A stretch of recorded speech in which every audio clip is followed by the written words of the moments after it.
Dispatchers help callers on the worst days of their lives. For over 25 years, we've been there. A silent partner in millions of calls thanks to our redundant and diverse networks that ensure call delivery. Today, cities are bigger, traffic more congested, and the challenge is more complex. But you're never alone, because InDigital is quietly improving, implementing, and driving the next generation of 911, so you're supported in every situation. Make the switch at indigital.net. Have you ever met a 911 professional and asked, what's the worst call you've ever taken? Well, here's your answer. I heard your last breath the night you flipped your four-wheeler. I tried to call you the day you committed suicide by driving your car into a tree. Blue face, cold to the touch. I helped you with CPR after you found your infant face down, not breathing. It messed me up. I did everything I could, but it wasn't enough. You were with me from the beginning, Grandma. 27 years later, I took the 911 call when you died. How fitting to be there for me in the beginning, and I was there for you in the end. I miss you, Grandma. I am 911. This is but a glimpse into the world of emergency dispatch. But what is it really like to answer a call during someone's nightmare? What is the impact of the first responder answering the call? Available on Amazon or where you purchase your favorite books and ebooks. Imagine listening. Your worst day is our everyday.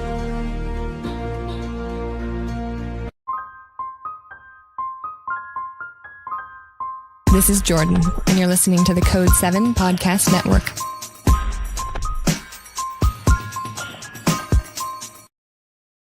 Warning. This episode contains the 3 A's of podcasting: adult content, adult language, and awesomeness. You've been warned. The phone has now disconnected with a child who has said, my dad has a gun. We have no idea what's going on. We have no idea what we're sending our officers into. But just watching her take that call in and like knowing them, I'm like, I could not have even imagined being on the end of that phone call and just having to listen to a child try and call and say this information to us. He did beautifully. Wish I could go and give him a hug and be like, great work. Like, you did great. Yeah. Like, those are the moments that I wish we could also partake in.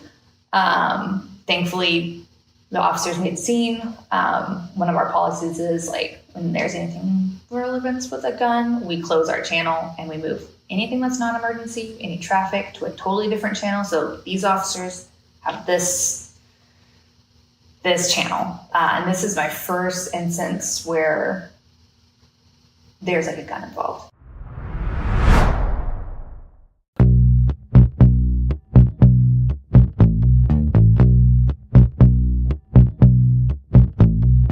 Welcome to Within the Trenches, true stories from the 911 dispatchers who live them.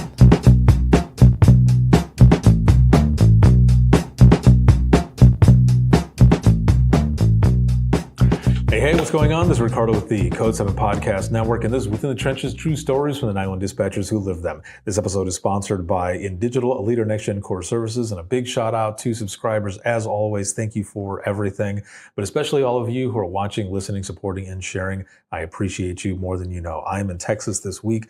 I'm going to be teaching. We're recording episodes out here, and just a lot of stuff going on, a lot of powerful stories, content coming to you. And next week, I will be in Long Beach, California for the National NENA Conference. By the time this comes out, I will have already done that.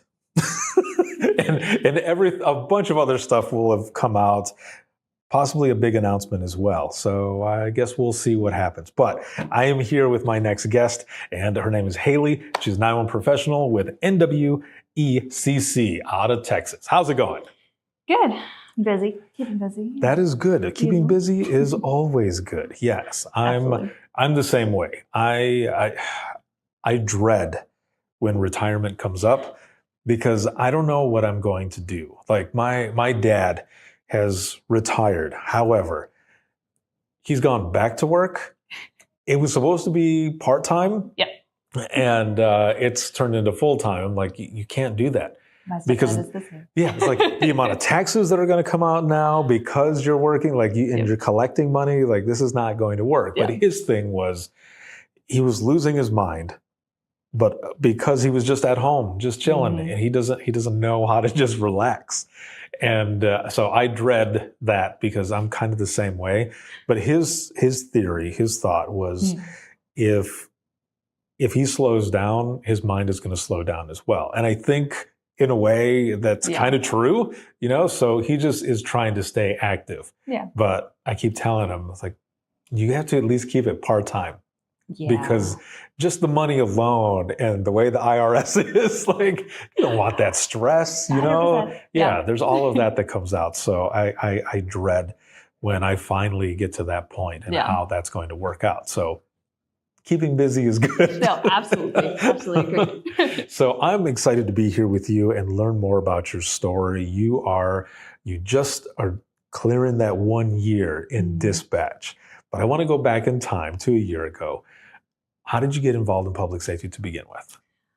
So, I have no absolute law enforcement, medical, anything type of background. I come from the car business. And it happened one day where I was driving home from my previous job. My brother calls me and tells me that my brother died of a heart attack. Oh, geez, I'm sorry. Yeah, it was rough. I had just happened to pull over my motorcycle and answer my brother's call because I was like, that's weird. And I'm all cheery and happy. And he tells me that he had a heart attack and he was a ranch hand. So he was taking care of an elderly lady who did not know how to use his smartphone. So she could not call emergency services for aid or anything. And we think that maybe if someone would have been there, someone would have been able to help. He could have, made it through it. She flagged down, I think he was like a UPS driver. And so he passed away, and that really, I was like, I need a career change. This is not what I want to do. My husband found a dispatcher job posting, and he was like, hey, I think you'd be really good at this. You're a people person. You love helping. And I was like, you know what?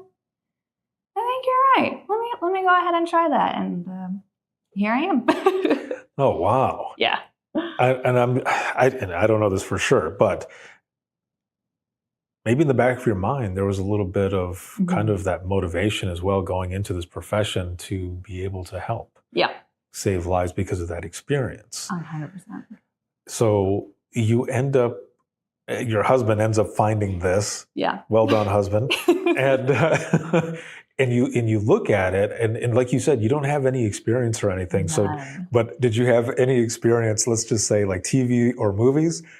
Going in, thinking, just having kind of an idea. Barely. Maybe even the news or something.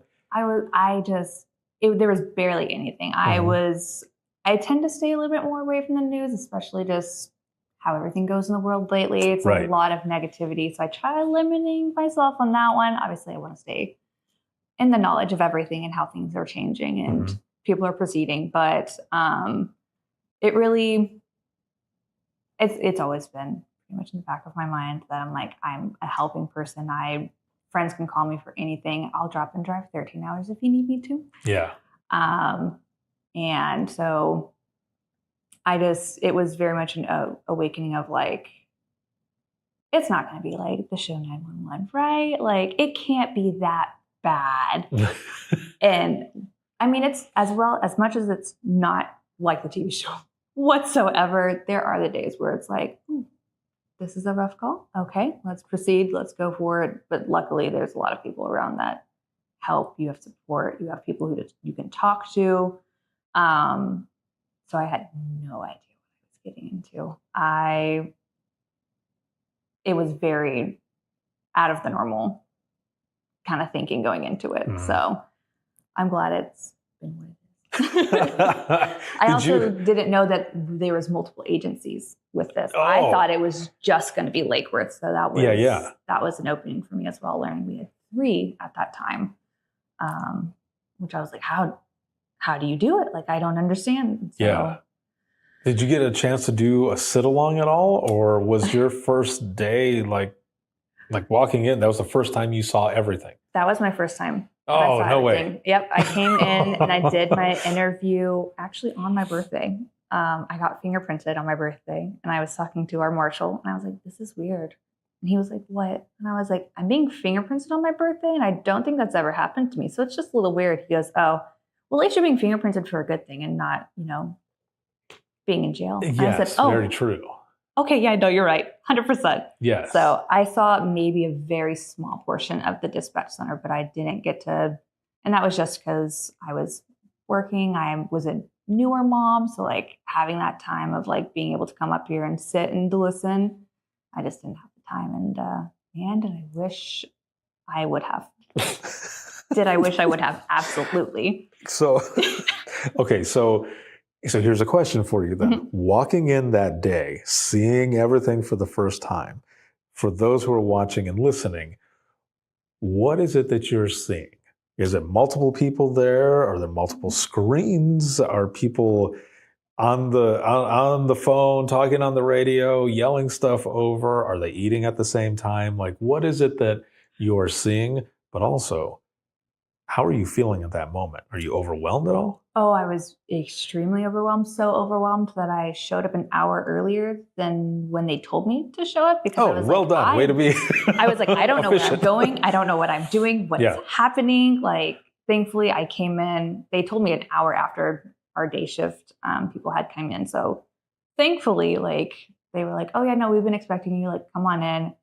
And they were like, why are you here so early? And I was like, I didn't know where I was going. I didn't know who I needed to speak to. I just really had no idea what to do. So I just showed up early because that is me. And like for like the next 3 months, I showed up an hour early to all my shifts because I was terrified of, is traffic going to be different? What's going to happen? Like, I don't know the day to day because I think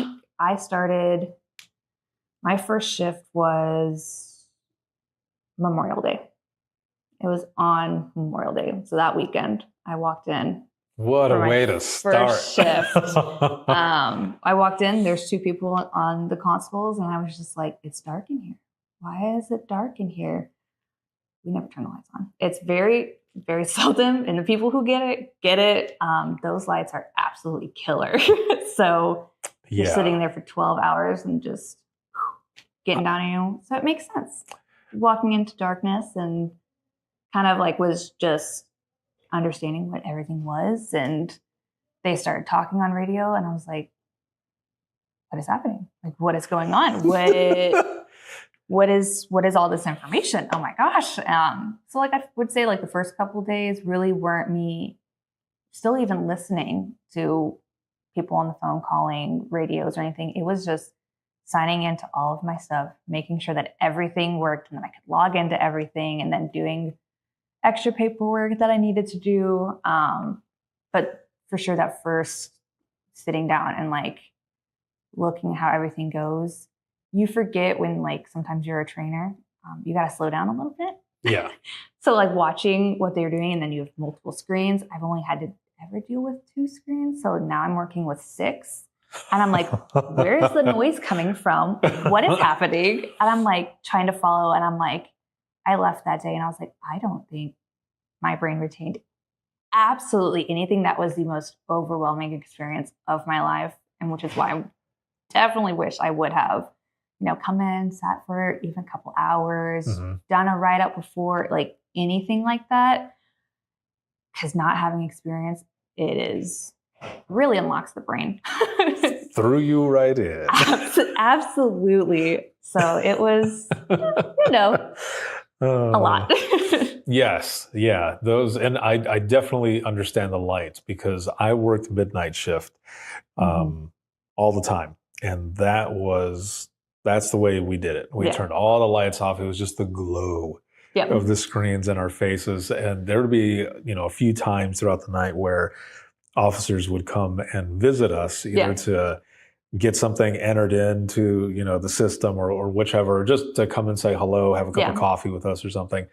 And they would walk in and they would go, what the hell? Are you guys all asleep? We're like, it was like Periscope, it's just heads going over monitors like, no, this is the way we do this. They're like, okay. Yeah. Like that's pretty much how it always is. Even like the officers like, no, it's going to be dark. Like, unfortunately, we do not turn the lights on for them. They don't have to usually be in here. I'm like, there's an emergency light. You can step back to that. If you need to look at your paperwork, anything like that. The only time we turn it on is for like visitors, higher ups need to come in and like Citizens Academy or something like that. Anything like that. We're like, oh, the lights have to come on. And we're like, ooh, okay. It's when you like just randomly snap them on that you're like, okay, and now I'm blind. That's Yes. See, lovely. Appreciate it. our day shift would do that. We worked 4:30 p to 4:30 a. Mhm. And so day shift would come in and they would just throw the lights on and all you hear is us going Yeah. like Oh, no. just Yeah. like hissing or like why? Yeah. Like we're melting. Pretty much it feels like for like the last solid 6 months I have been on night shift because I was in training, and then when I got released, I was released onto night shift. So this cycle for us is my first time on days solo. And my partner had come to nights and she was on nights with me. So I followed her to day shift, I guess, technically. Yeah. And the first shift coming in, I was like, okay, cool. It's dark. Great. We have cameras like that obviously surround the building, our jail. So I would look up and I'm like, why is it bright outside? And she's like, we work days now. And I'm like, oh yeah.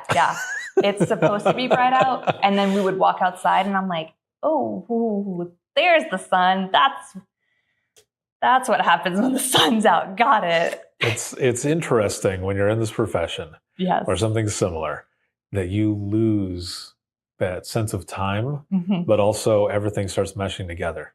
And you start to say more often than not, the other day, because you don't know what day it is. It's just the other day. Oh, yeah. The other day we were doing this. It's like, that was like I find 6 weeks myself ago. I'm like, well, it was the other day. merging stories, and people are like, that. I feel like I would have gotten like notified if that happened all on the same day, and I'm like, oh yeah, maybe it was 2 different days. And I'm like, I don't know. And night shift is such a different creature. It is so different, especially if you have family members who do not understand Mhm. your night shift, as well as if they don't understand your job. Yeah. You're trying to like explain like, oh yeah, so like today we entered, and they're like, well, like today or like last night today. And I'm like, and then like you're trying to having to explain what happened Yeah. and what's So going on. Let me get the whiteboard out. Yeah. And let's whiteboard it for you. Yeah, absolutely. So it's totally different. So Absolutely different. you get in. Mhm. It is a shock pretty Yeah. much to the senses of everything that's going on, everything that you're seeing. Yep. What was the training like then for you? Like, how long did it last? It's one of those things where that also merged together. Yep. So it feels like I was in training absolutely forever, but at the same time, looking back on it now, I'm like, man, was I in training that long? Like, was it actually like 8 weeks of doing this and then another 8 weeks of doing that? Like, was it? That's how long it was? It doesn't feel like that long anymore. So we went through different phases. So we have like the call taking stage, and then we have the obviously radios because we are horizontal dispatchers. So I went through the process of learning call taking first, getting the geography down, learning all of that, which was very overwhelming, learning streets that I had no idea were part of our area, learning jurisdiction lines. It was a lot of information to like try and like just press down in my brain. And I was just hoping it stuck. And everyone's like, it'll come to you one day. Everything will just click. And in that moment, you are just like, you're wrong. Like, this is not going to click. This is something I'm going to have to remember to do every single day. No, they were right. One day it just clicks and everything makes sense. So I was with one trainer for call taking. I was pretty much the entire time with her for calls. And then I switch over to radios and learning like our MCIC, TCIC, Open Fox and everything like that. And learning how to enter warrants, take out warrants, everything that it goes for that. So a whole nother, Yeah, it's a lot of information. It is a lot of information. And I don't think people understand how much actually has to go into just a typical 12-hour shift on either days or nights. No one understands. Like, the dispatchers, they get it. Officers, they sometimes get it. We give them grace. But like, like they get it. But like civilians, people who have never done law enforcement, they're like, you just go in and you just sit there and you wait for a phone to ring. How bad is it? And I'm like, there's more to it than that. There's so much more to it. And I will unfortunately say that I was probably one of those people at one time where I'm like, it can't be that hard. Like, right. Well, you don't know what you don't know, where to right? go. Yeah. And now that I'm in it, I'm like, it's not easy. Why would I have ever said that? I was like, leaving that, the first shift, I was like, what is wrong with me? Why would I ever think that? Like, I was not sure if I was going to be able to even do this, because I was like, I'm good at multitasking, but when watching people who have been in this for 13, even like 3 years, 13 years, anything like that, you're like, how do you do it? How do you just, like, you just continue, you just go? How, like, am I ever going to be there? So it's very overwhelming. So when I got to like our radio portion of training and everything, I was like, so if this person steps away and you had to do both and then do everything else on top of it, and they were like, yep. And I was like, okay, yeah. I got this. And I was like, if I start getting in the weeds, are you going to help me? And she goes, maybe. And I was like, okay. And at the end of the day, she was like, yes, if you would have been overwhelmed and stressed, I would have. But if I would have told you right then and there, like, you would have been like more of like just expecting it instead of just trying it would have been kind of like a crutch. Trying to work through it, trying to get through it on your own. But obviously, like, our first concern is safety for our officers, for whatever is going on. So like, absolutely, I would have just thrown you out of the way and just taken over. I've got you. Yeah. And I was like, oh, okay. I was like, I understand why you said that, but man, have I been stressed all day. Like, oh my gosh. Yes. But like, and I'm just hearing from the people who had come from the prior agency, they're like, we used to do this alone. And I was like, bullshit. There's no way. And she was like, yep. We did all of this alone. We entered the warrants, we took the calls, we dispatched the officers, we started medical. Like, we did it all alone for 12 hours. I was like, please never leave that seat. Please never leave me. And I was being actually released off of and just being fully on my own, not in ghost phase. Like, it's just me and my partner. I'm not going to lie. I felt like I wanted to throw up the entire day, because I was like, but what if something happens? What if, like, she goes to the bathroom and like something happens and then I'm alone and I'm a baby. I'm just a baby. Like, what do I do? And I think that first full week, I was just the most anxiety-ridden person ever. And now I'm like, oh no, I've got this. I'm just, if things start, going, I'm going to wing it. I'm going to absolutely take all of my training and just put it in a box and shake, and hopefully everything goes together. Because you can't just sit there and just be anxiety on the console. Right, yeah. No, then you give it off to your officers, you give it off to your callers, like... Mm-hmm. The vibe is there, the tone is there. Very quickly, yeah. Yeah, people feel that. They hear that. Absolutely. That's why I tell people all the time, you don't realize how much power you have in just your voice. Mm-hmm. Not just your story, which is powerful as well. It can be an inspiration or motivation to someone else, but just in your voice, you can do a lot. And it's an interesting profession. Oh, no, that is absolutely for sure. Trying to, like, obviously keeping certain elements out of it, because obviously you don't want to go home and just absolutely unload 24/7. But like, trying to explain to my husband what our Class C warrants are different than our like felony warrants. Mm-hmm. Like, trying to explain that to him, or explaining to my family members that I'm like, no, I take the 911 calls and admin calls. Like, it's not just like I'm only a 911 call taker and that is it, and everyone else kind of figures it out. Like, you do everything. So if someone's power goes out and they call, they get me. Yeah. Like, if 911 calls and I'm on that call, I have to be like, I gotta put you on hold. I'm sorry. Like, this is my priority, and I jump over and just go, so like trying to explain that to people who don't have any of this knowledge or background or just think it's all like the TV shows, it's hard to explain. Well, and that's why conversations like this are important, so that people can understand more. Absolutely. And like I remember being on the phone with people, and I would tell them, I have to put you on hold for just one moment, and they would go off on me sometimes. Not all the time, but sometimes people would go off on me, and I would tell them straight up, not in a mean way, just in a firm way, that your emergency isn't the only emergency that's going on. Yep. And because I'm the only one available at the moment, and you are safe at the moment, I can put you on hold and come back to you, because they would be yelling and swearing and saying, I called 911. Why would you put me on hold? And then I would tell them, your emergency is not the only one. Yeah.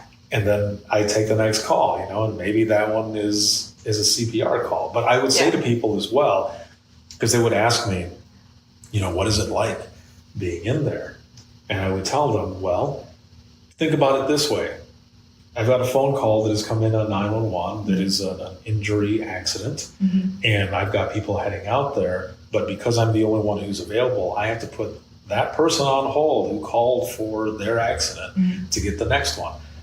This next one is domestic, verbal only. Another one calls in. I have to get that other one. It's a medical, it's CPR. So I'm staying with them while these other two are on hold. And while they're doing CPR and people are heading to them, they're doing textbook CPR. I have a moment to check on the other call that was a domestic. Well, now that one has turned into domestic with weapons. Yeah. Who do you stay with? And the person will just look at me like, I don't know. The person who's CPR? Like, no.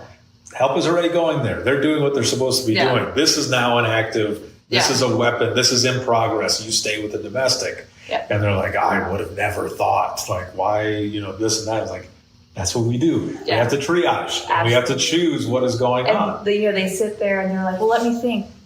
We don't have time to think. Like, we do and we go. And I'm like, I tell people, I'm like, you maybe have a minute, and I'm like, that's giving it way too much grace. Like, you have seconds. Like, it is, and you've got to decide. And so I'm thankful for being a horizontal dispatcher, and being able to rely on, like, if I'm on a 911 and it's, someone, an active assault or anything like that, my counterpartner is able to answer if none of the 911 comes in. Yeah. But I remember a night where I got a call. It was a shots fired. And I was like, okay, like, where is it? What'd you hear? Trying to get more information. And then another 911 comes in. So she picks it up. And then we had another 911. And I was like, oh man, this is probably not just fireworks. Like, this is real. Here we go. And then another 911. And next thing I know, all of our 911s are filled up. All of our admin lines are filled up. And we're just answering and like just typing, going back and like looking at call notes like that. I'm like, what were we trying to say? Like, how did this make sense to our officers? And they were like, yeah, no, we understand. Like, this makes they speak the language as well. They totally were just like, yeah, okay. And I was just like, wow, we did it. And thankfully no one was injured. Everything was fine for the most part. But just like having that influx of like high volume, was not expecting it.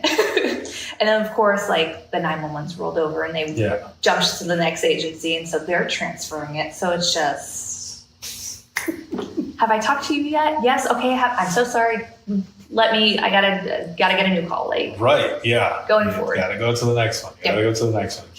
Keep going. And sometimes there's, let's see, how can I put it? It's a call in the same situation, but they have new information. And, sometimes you have to go and see, like, do you have anything new? Like, do you have this or this or this? And sometimes they do, sometimes they don't. Yep. We're lucky when there is someone who has new information, something to add in there. When you first started taking calls, do you remember your first call or some of those earlier ones that you were taking? Yes. I have one that I was in training. It's the very first one that I really remember and just being like, what just happened? It was on an admin line, nonetheless. I had a woman call in saying, hey, some kids are kind of like vandalizing my property. They threw a volleyball and it broke my window. And I'm like, okay, absolutely. Do you know where the kids went? And she was like, yeah, they live at this house behind my street. And I was like, okay, great. Like, do you potentially know what like that number is? And she was like, well, just look, it's the house behind me. I was like, okay, no, absolutely. I just wanted to make sure, like, some people mean the house behind them, but it's actually the one diagonal. Just want to make sure, doing my due diligence. Right. So I get all the information. I get her name, her number. I'm like, great. If anything else changes, just give me a call back. I hang up the phone. We're sitting there. We're waiting. My trainer's like, great job. Like, yep, you got obviously feedback. I'm like, anything small, like tell me right after the call. So that way I know, like, okay, the sooner you put it into my brain, the sooner I can move forward and like starting to like implement it. The officers get on scene. They're there for probably, 15 minutes max, maybe. They close the call out. I get an admin call. I pick it up. It's her. She called back and she said, how dare you send officers to my house? I called you to like just get those kids under control. You're such a piece of shit. I'm never calling the police department again. I'm never calling 911 again. And I was just like, man. And then she hung up on me. And I turned to my trainer and she was like, did you just hang up on her? And I said, no, she hung up on me. And I was like, you heard that, right? And she was like, I was just putting my headset back on. So I heard her calling you a piece of shit. And she was like, what happened? And I was like, it was the volleyball. She called and she's mad that I sent officers to her. I was like, what did I do wrong? Was I not supposed to send officers? Did she want to call it? And she was like, no, you're fine. And I was like, okay, so like I didn't like deter her from like calling 911 or like calling. And she goes, no, you didn't. If you did, it would probably be a miracle because she calls if the wind blows wrong. Like it's just, it's one of those callers that she'll call at 2 a.m. because she thinks she heard something. We always go out and check. Obviously, like we make sure that it's actually not happening. We'd rather be safe than sorry. And I was like, okay. And I was like, so I didn't do anything wrong then? She was like, no, you did it. She was like, if you need a second, like take a second. But I was like, I went home that day thinking that I actually did something wrong. And I was like, she's never going to call back. Like, I must have did something wrong. And then I just sat there and cycled. And I was like, what can I do differently? I have talked to her very much many more times on 911 and admin. Sometimes she wants to just call it and chit chat which, night shift, you're kind of able to do that sometimes if like you have the availability, because there are the people that if you talk to them, for 5 minutes, they'll leave you alone for the rest of the night and you're great. Yeah. Obviously, if you keep hanging up on them or transferring them or just disregarding them, they keep coming back in with full force. So, occasionally, we just kind of take it and go with it. Yeah.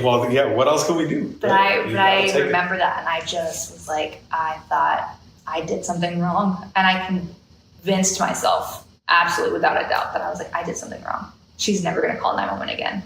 Thankfully, she continued to call 911. She continued to call us for help. So that all being said, wow, that was one of just the first ones that just not necessarily bad, but just. I was in training. I was like, do I tell people that I'm new? And I don't really know like how to work the system fully yet. So, like I might be slower. And she was like, you can say you're new, but probably don't say that you don't know how to work something because you. And I was like, okay. Yeah. I was like, what language do I use? Because I'm like, with customer service and any other job, saying like, I'm so sorry, I'm new, so just bear with me. I'm still learning. They're like, oh, you're fine. I appreciate it. Take your time. I'm here. Law enforcement probably don't mention that. No. They don't think you're very confident with that. So right, yeah. Fake it until you make it is what I just put into my head at the very beginning. If you sound confident, they think you're confident, and you're golden. There you go. So eventually, I like it. eventually get there. And I did. I got there. I'm out of training. I'm solo. Well, not solo, but like I don't have anyone hovering over me, making sure that I am doing everything right. So I did something right. So I'm very thankful for that. That is awesome. You know, I think one of the things that is also interesting with all of this is when you've got those folks that call in a lot. And sometimes there are people that are angry, and sometimes there are people that just want to talk. They just need to hear a voice. They're lonely. Yeah. And this is kind of different from the person that you were talking to, but I had a lady call in once, and more than once. It seemed like I was the one who was always getting the call. Yeah. And she called in one night when I was working, and I'm talking to her, and she falls asleep. And I thought, okay, I can hear her snoring. Yeah. And of course, I started going through like my medical protocols to make sure her snoring isn't, agonal breathing or anything like that. Yeah. and then I had this moment where I thought, I'm never going to get a chance to do this again.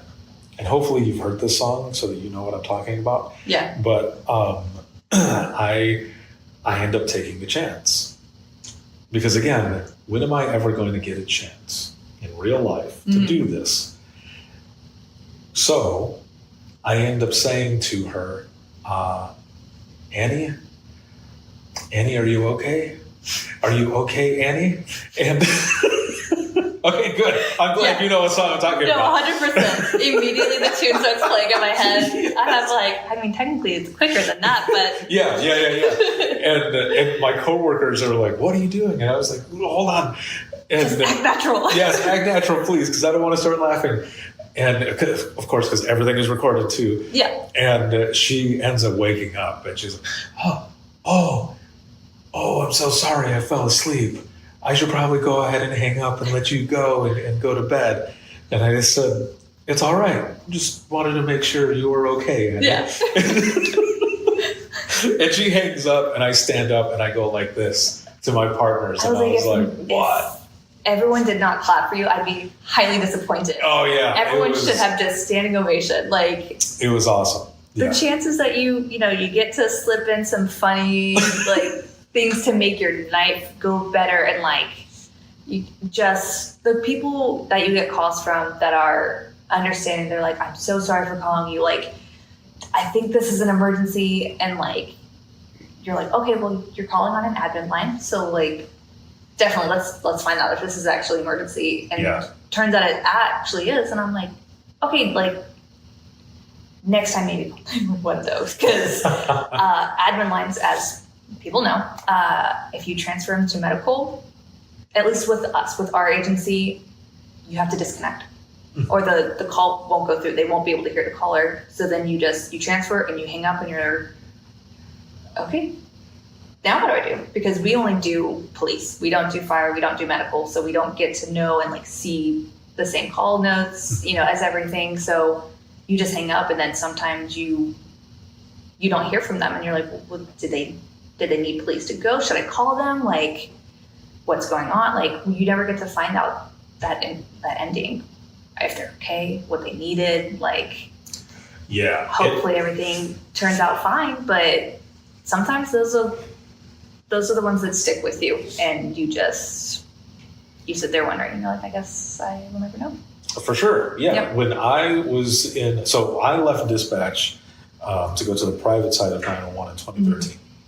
And leading up to that point, there would be, phone calls that I would take. So where I dispatched for the Central Dispatch in Allegan County, Southwest Michigan, it was a rural area. Yeah. There was a lot of state game out there, and people would go out there hiking or whatever, and sometimes they would get lost. Yep. They would call in, and we didn't have Rapid SOS. We didn't have anything like that to pinpoint. There was no what 3 words. Yeah. It was just, where are you? Yeah. What do you see? What do you see around you? What is going on? Give me something better than trees. Right. Or the stop sign. Yes. Or an officer would be out there and would say, do you hear the siren? Do you see their lights? Walk towards them. Or it would be someone on a cell phone that would call that barely had signal. We couldn't get, a wireless phase 2 to triangulate from, and call a cell phone carrier or whatever. And that, in the same sense of what you said, would be for me too, where I would end up losing the call, like they would hang up, or just because the cell coverage was bad, it would cut out and I could not call them back. Yeah. And there was no way to get a location. And then I go home, same way as you were saying, just hoping they got out of there. Yeah. I think, in a way, with a lot of the technology that has come out, especially with stuff like Rapid SOS, that relieves, not fully, but a lot of that mental health and wellness, that stress and anxiety of finding someone. Yeah. Or knowing that they're possibly still out there and you can't find them. At least with some of this new technology, it eases that up a little bit. Yeah, absolutely. No, Rapid SOS, absolutely. When I first learned about it, because obviously didn't know about it before I came into this career field. So when I learned about it, I was like, you can do what with it? you can download it as like a civilian and have it and be able to like give someone your location with like 3 words. That's it. That's all I have to do. And I was like, this is mind-blowing. It's such a wild concept. Like, I guess because obviously everyone's like, oh, well, back in my day, I remember when like TLETs and like everything was printed out on the paper. Like, that's how we got. And I was like, so like actually like being able to be like, oh my gosh, like this is such creative technology. Right. Wow, yes. Look at us go. Like, well done, 911. Right, well done, absolutely. Rapid SOS. Yeah, all of this different technology and everything that's coming out, there are some people that I've spoken to that have said it can be a burden and this and that. And I mean, I can understand that in a certain way, but if it's something that can be put on the current monitors that you have where you don't have to add another monitor, that's always a good thing. Yeah, absolutely. And when I was on the private side and we were doing text for 911, that was one of the big things. I mean, the company that I was working for was doing the text from 911 in 2013. Yeah. And nobody was doing it yet, and they had been doing it for so long. But there's all this technology, and it's just been so good for 911. If you feel comfortable, is there and you kind of mentioned some already, but in the year that you've been in dispatch, are there any calls that just kind of stick with you? I mean, I guess I would say like, probably right off the bat, there's probably 2 I would say that would probably be at a pretty good tie. First being me and my current partner. We were dealing with, I was on radios, so she was actually the call taker. She has a call from a child saying that there's an assault happening, that his father is threatening his mother. And so we take it as, obviously as serious as possible. Like, it's hard to like, when it's kids, like trying to like, what did you actually hear versus like, what did they actually say? So she's listening to it and he is telling her everything. She's asking questions. He's responding beautifully, like absolutely answering them, very truthful. She mentions like, hey, does he own any weapons, anything that could be used as a weapon? And he goes, oh yeah, he's actually threatening my mom with a gun. And she goes, okay, like, is the gun physically? She was like, well, I don't know. Like, I have me and my siblings in this back room and the door's closed. So I don't know if he actually like has it in his hand, but I know he owns one. So obviously we have to go into this call with the expect that he's going to be holding this gun. She's like, okay, that's perfectly fine. Like, do you still hear him? Like, tell me what's going on. And he, all of a sudden he says, my phone's about to die. And she goes, okay, just stay on with me. Like, as long as you can, we have officers coming. And I'm obviously like, as she's entering these notes, I'm telling my officers and I'm just staring at her because like, she says like, okay, your phone's about to die. And I'm like, oh no, like they're still like, maybe a couple blocks away. Like, please tell me, like, when he says his phone's about to die, it's like 10%. No. After she said that, I think maybe he was on for a second more and the phone died. And then officers haven't made scene yet. And so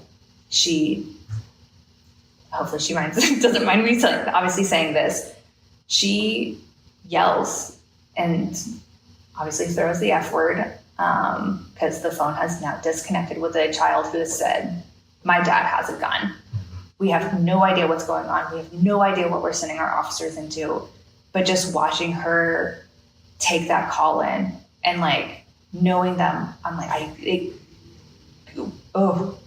could not have even imagined being on the end of that phone call and just having to listen to a child try and call and say this information to us. He did beautifully. Wish I could go and give him a hug and be like, great work. Like, you did great. Yeah. Like, those are the moments that I wish we could also partake in.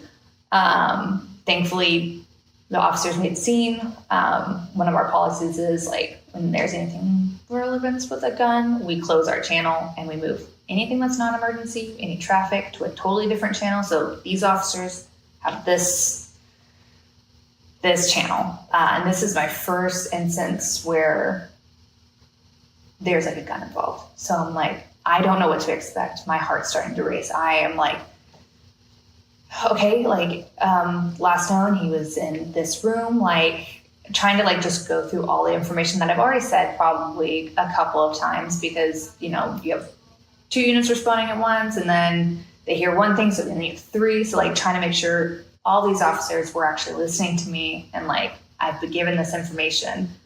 And then we just sat there and we waited for the officers to arrive, and they refused to answer the door. So they made entry. They had one at gunpoint. They had no idea if the gun was on him. They did not see it in his hand, but obviously like that is still in the back of your mind. And so not being able to see them, and I'm only hearing that, okay, they've made entry. I'm like, now what? Just at this point, just keep your radio open, because like I'm truly freaking out for my officers. Yeah. And just not knowing what's going on. Like they're calling it as it comes in. And I'm like, I swear it's been 3 minutes since the last key up, and going back and like reviewing as a beginner. I went back and obviously reviewed all X. I was like, what can I do better? It was seconds between transmissions. Like I thought it was absolutely the longest grueling thing I've ever done in my life. And I was like, it was only seconds. Like it was 1 second from this key up to this key up, and I was like, thankfully, like we got him detained. He did not have the weapon on him. Like everything, the children were perfectly fine. The mother was fine. Like the father was fine. Everyone made it home safe. But sitting there and like, I don't know where to stare. When I was there, I was like, do I stare at my CAD screen? Do I stare at my radio? I'm like, and so I just was doing like, my CAD screen is here and then I have my radio up here. So I just go, and I'm like, maybe I'm not hearing someone key up. Maybe they accidentally moved channel. And so I'm like sitting and I'm just, the mind starts going. The mind starts absolutely just tumbling. And so after that, like everything was great. My partner looks at me and she was like, are you okay? And I'm like, girl, are you okay? Like, I don't think I'm fine. Like, but how, like, and she was like, I'm good. Like, I'm obviously upset that like the phone, but like, you can't do anything about it. You just have to go with it and do the best you can. She was like, I'm fine. Like, it's okay. It's a lot to process right now. And I was like, no, I understand that completely. I get it. Like, but I was like, I just not hearing it is just something totally different than just seeing like the perspective of the officer's side. So that's one of the calls that kind of sticks with me. It's not, wow. I wasn't on the phone, but like just sitting there and just looking to my partner, a screen, my radio. Like I was like, right. I don't know where to look. I don't, like, everything's going. You have to be paying attention to everything. Like, but obviously at the same time, like that is an active disturbance going on. If a 911 were to come in, I would have to answer it. And then I'm like, what if like, and you know, as a baby dispatcher, like you kind of spiral a little bit until you rein yourself back in and you're like, okay, no, I'm good. Like, and I was like, another one comes in. we're going to answer it. We'll be fine. We'll be good. Like, we've got this. But that one, just because, like, it felt like the world's longest call and longest, like, between point A and point B. And I think going back and, like, listening and reading everything, I'm pretty sure we were only there for maybe 30 minutes max. We got there so quick, but when you're in it, when you're in the seat and actively doing it, it feels like the longest minutes of your life. Yes. You're like, wow. Oh man. Yeah. You're making me go back. Yeah. That's one for sure. Yeah, there's a lot of calls that I can remember as well where I was on with people, and I think as well sometimes it's just the amount of voices you're hearing, screaming that you're hearing, the people on the radio yelling for more information and everything that's going on.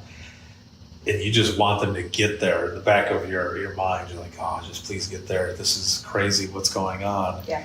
And like you said, it feels like an eternity. And then you look back at the time and you're like, okay, that really, like the one that I'm thinking of specifically, it was like 2.5, 3 minutes. Yeah. But it felt like forever. Yes. Like it was never going to end. Right.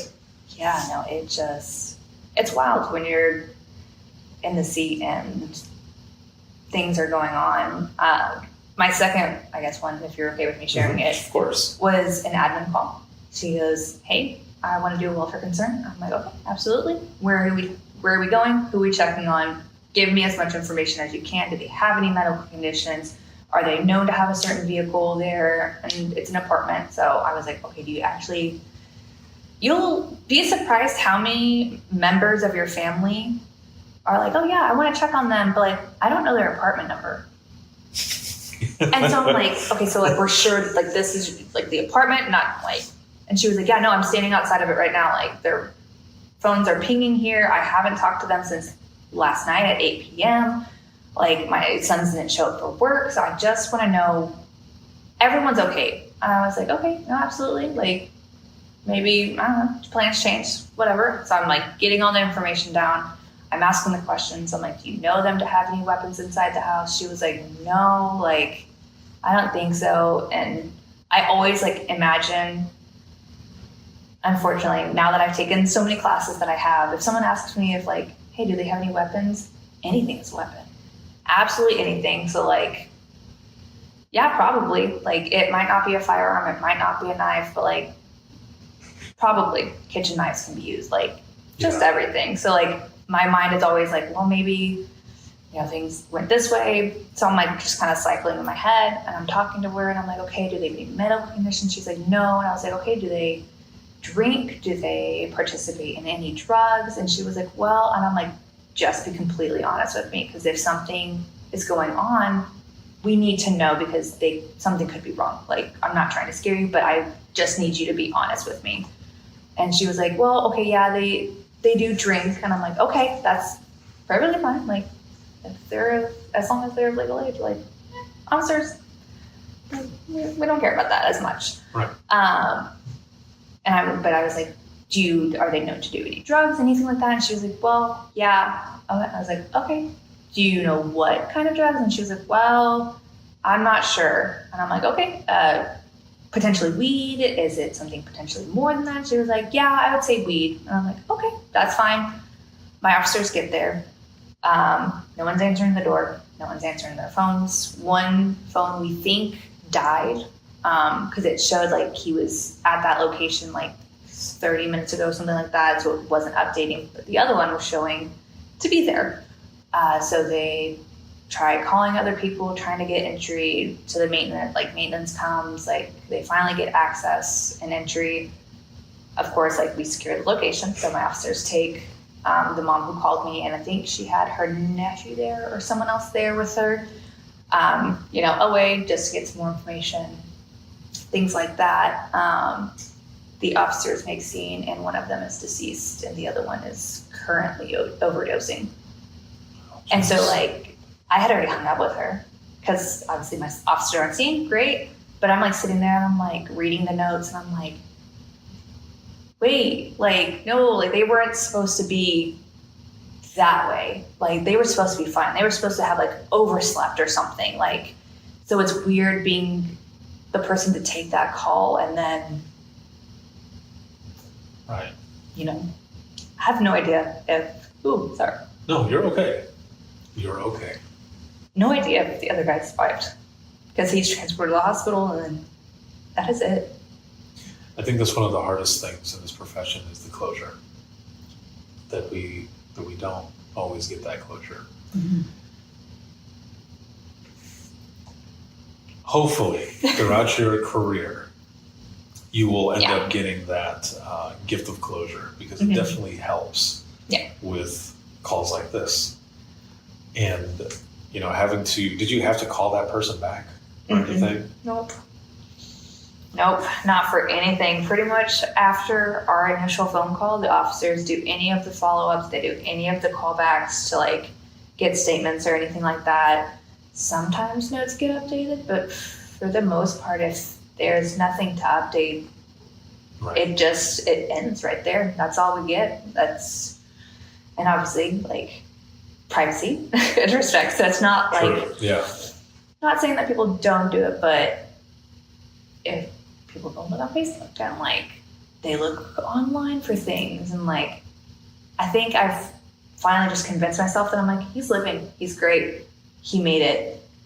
I think knowing that and like just telling myself that he's great and he's fine makes me not want to go look and try and find out that end, because I'm like, what if I look and then like he did pass away? How is that going to make me feel? Is that going to make me feel better that I have that closure, or is it going to make it worse because I was the person who sent my officers there? If I would have gotten them there quicker, would he have been like, you know, and like spiraling down? So I think I finally just convinced myself that he's alive, he made it, everything is golden, great, and I think that's probably one of the calls that I don't want to know how it ended, unless it's a happy ending. Other than that, no update. Great. Okay, we're moving forward. We're going on to the next one. So, well, if you haven't heard it, I'll just tell you that you did everything in your power. Yeah. And you did everything that you could. Yeah. Always hang on to those things. 'Cause I think a lot of times we want to be perfect. Yeah. Absolutely. And we want to make sure that, you know, everyone goes home safe. We want to make sure that every caller, you know, sometimes we blame ourselves for things that we have no control over. Absolutely no control over.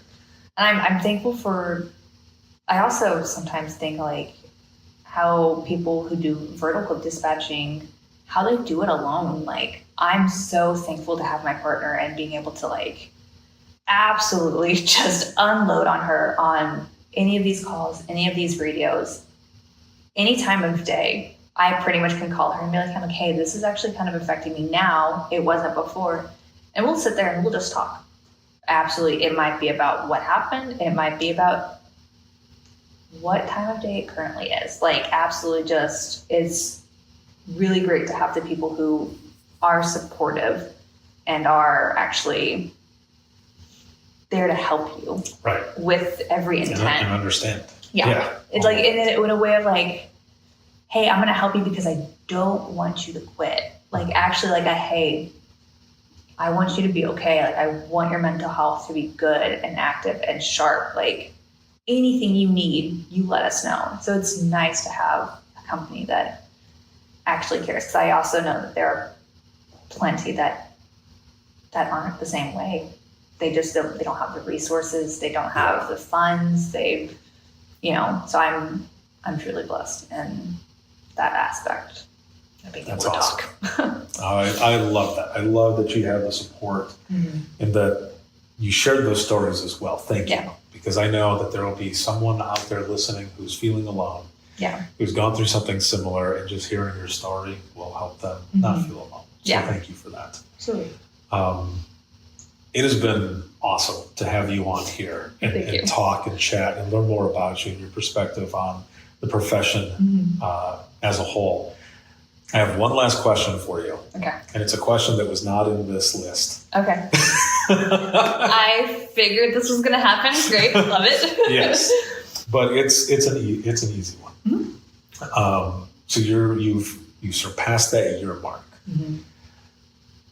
And there's a lot that you've gone through. There's a lot that you've experienced, a lot that we've talked about that have brought you to the person that you are today. So in this sense, in this question that I'm going to ask you, it's not to change anything, but if you could go back in time a year ago to talk to yourself in the beginning, what would you tell yourself? To chill out.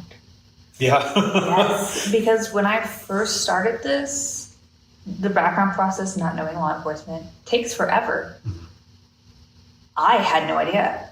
After like the second month or something, I was like, oh man, I just didn't get the job. Like, dang, okay, I guess so. This wasn't it for me. And here I am. I would definitely go back and say, just wait, be patient. Like, you would have found out, I promise, if you did not get the job. Like, because I was just like, I was calling Whitney. I was probably very much annoying her because I was like, hey, any update? Hey, where are we at today? Like, I'm asking people, I'm like, how long do I wait before I call again? And they're like, stop, like, just pump the brakes. So I would definitely go back and say, you're going to be great. Do it and just wait and just learn. Like, because absolutely, I don't regret one moment of it. I don't regret any of the hard calls. I don't regret anything that has happened since I started here. This has been the most awesome thing to experience. It's hard. Yes, absolutely. But I wouldn't have changed it. Not for one bit. So. Perfect. Thank you. Absolutely. So very much. This has been awesome just to talk with you again and learn so much about you. And thank you for what you do in this profession. Absolutely. Well, thank you for having people to get to share these stories too. It's truly an amazing opportunity. I'm excited you're here. Well, it's been an honor for me, and I've been doing this for over a decade now, and it has just been an awesome experience. So it continues. I love it. Thank you again. Absolutely. And for those who are watching and listening, if you have any comments, questions, or you ever want to be a guest on the show, the easiest way to do all of this is to simply go to links, and that's links with 2 i's.co/IAM911. You'll find everything on there, email, social media, where to hear just the latest episodes, whether it be Within the Trenches podcast or Imagine Listening podcast, the link to the free community that I have, which is the Trenches on Circle. There's about 200 free hours worth of continuing education. All of the sessions for the Dare to Be Great virtual events is all on there, so make sure to check it out. This episode has been sponsored by InDigital, Leader Next Gen Core Services. Shout out to subscribers, but especially all of you who are watching, listening, supporting, and sharing. And this can be seen on Facebook, X, YouTube, as well as LinkedIn Live. And I have got clips all over TikTok, Instagram Reels, as well as Facebook Reels, so you can check those out as well. And then you can listen 24/7 on Apple Podcasts, iHeartRadio, Spotify, your favorite podcasting app, and withinthetrenches.net. Have a good one, everyone. And we will see you all. There's so much stuff that I have to say. We will see you all in the next one. I was like, are you going to breathe? Like, take a breath, please. I'm going to leave that part in there as well, because we're still recording. Peace. Later on.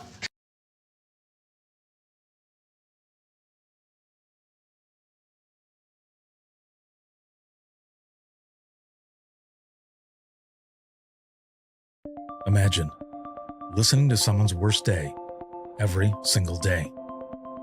Imagine listening as someone experiences life, through their worst nightmare to the miracle of birth or a life saved. I'm Ricardo Martinez, a former 911 dispatcher, and for years, I've been recording the voices of a hidden world, ours. I've provided a space for 911 dispatchers to share their powerful stories. It started as a peer support session and continues. Dispatchers sitting together, sharing out loud, or writing down what they couldn't say. Some stories will grip you. Stories of heartbreak, resilience, and calls that haunt us long after the line goes quiet. But Imagine Listening is more than heavy emotion. It's about healing. It's about laughing through the chaos lifting each other up and reminding the world that dispatchers are human too. The lighthearted will balance the heavy. Experience the power of storytelling, a podcast for the thin gold line and those who want to understand it. This is Imagine Listening. Your worst day is our everyday. Subscribe now wherever you listen to your favorite podcasts.